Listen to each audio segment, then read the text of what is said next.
हैदराबाद विश्वविद्यालय के पास कांचा गच्ची बाउली में 400 एकड़ भूमि को लेकर चल रहे राजनीतिक विवाद के बीच मुख्यमंत्री रेवंत रेड्डी को दुनिया के सबसे ऊंचे वॉच टावर के साथ 2000 एकड़ के इको पार्क का प्रस्ताव मिला है।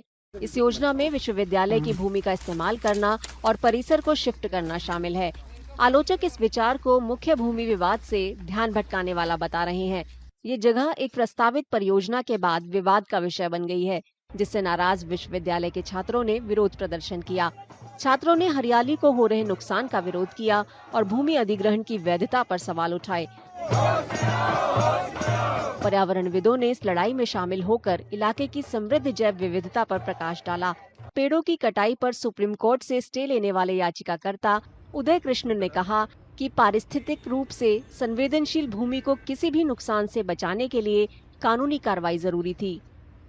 The reason to go to court was we did not find any other alternate.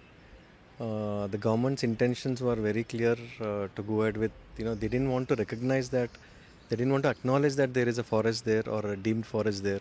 They didn't want to acknowledge that there are any animals there. They still don't acknowledge that animals are there. So going by the stand that they have taken, it was quite sure that they're going to go and clear the land, so that we had no other option but to go to the court and seek for the justice.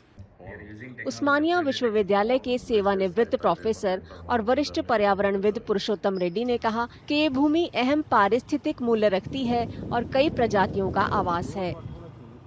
Basically, the damage is because of the reduction of the habitat.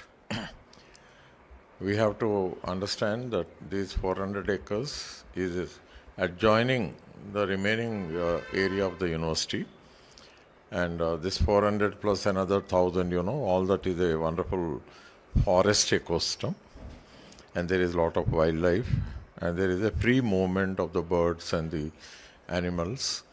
So if we are reducing the habitat by 400 acres, it means that it's going to be a